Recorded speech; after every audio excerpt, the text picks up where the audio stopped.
Welcome to our YouTube channel, the Stenography Academy Indore, for highly upgraded dictations of English shorthand with clear pronunciation. Like, share, subscribe our channel.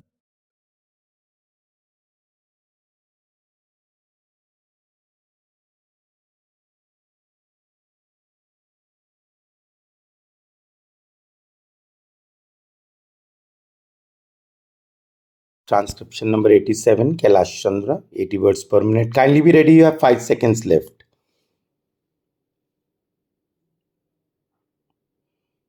I would like to ask the government why the government has not put the provisions of the Plantation Labor Act into operation. Only certain portions of this Plantation Labor Act are now put into operation.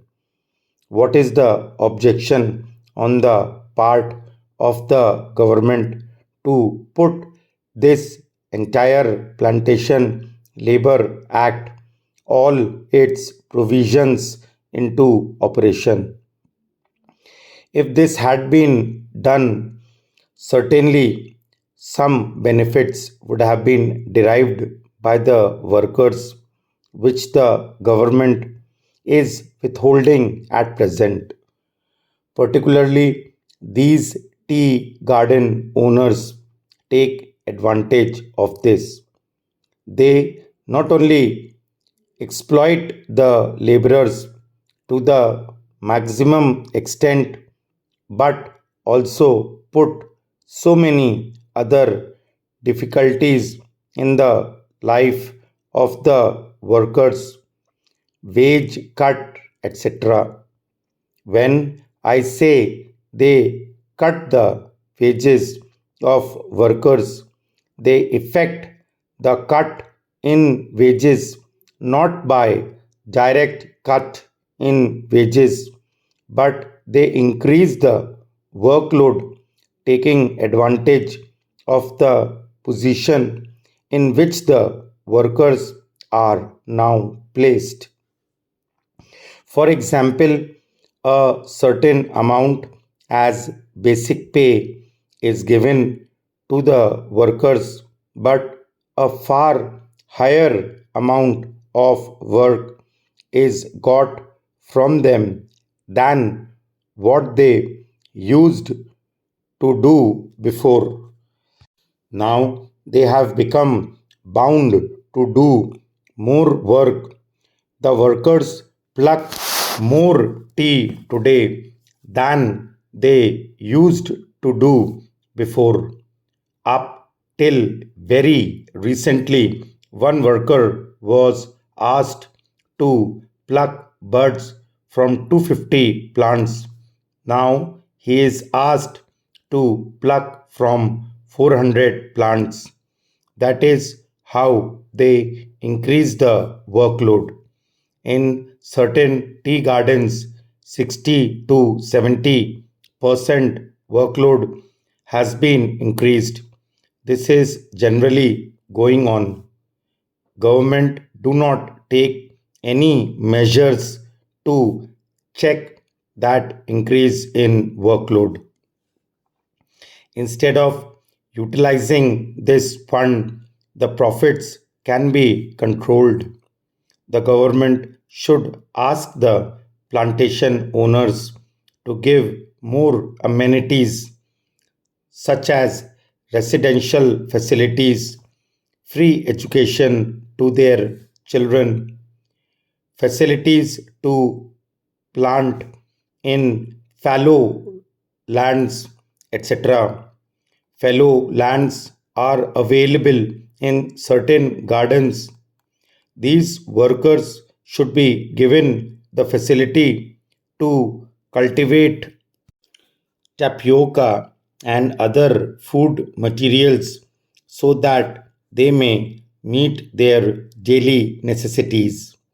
The government should ask these plantation owners to increase the wages of the workers and also to increase the wages of those workers who are skilled workers. There is the factory labor inside plantations, and there are field workers, and there are so many other categories of labor. The government is not doing anything substantial for the workers.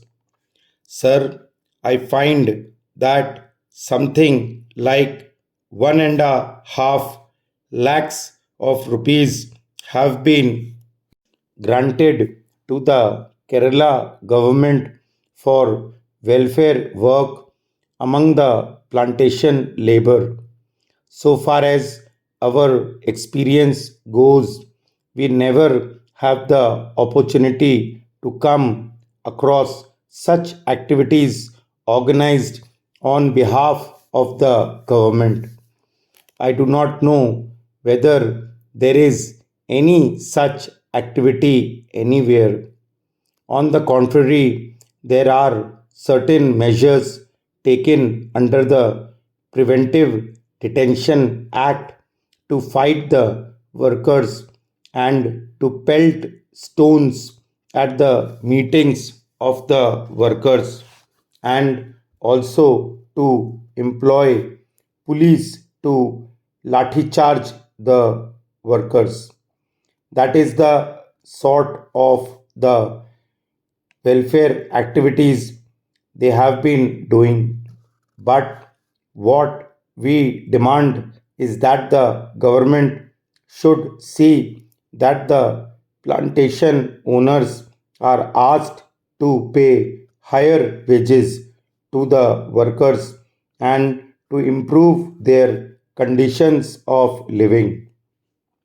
Now, there are one room tenements, but the workers want three-room tenements, and they have not so far been provided with such facilities. I understand that the government have got some idea of having modern tenements in the estates, but so far nothing has been done. We suggest that a part of these profits should be utilized for giving educational facilities to the children of the estate laborers. Also, the wages of the workers should be increased, and all sorts of facilities should be provided to the estate laborers.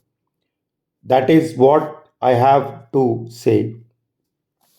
Mr. Deputy Chairman, I welcome this bill, and I am very glad that the Honorable Minister has given the assurance that this increased cess will be utilized mainly for the improvement of the living conditions of the workers in these plantations. But I beg to submit, sir, that the price of tea is rising in the English markets, and I suggest that as good businessmen, we should realize, and our government should realize, that if the price goes up beyond a certain limit, the consumption will go down. We should not adopt a narrow policy and allow the price to go up by leaps and bounds. Of course, it does give some profit to the local planters and probably to our government, directly or indirectly, in the shape of income tax earned from these plantations. But as I said before, this is a short sighted policy.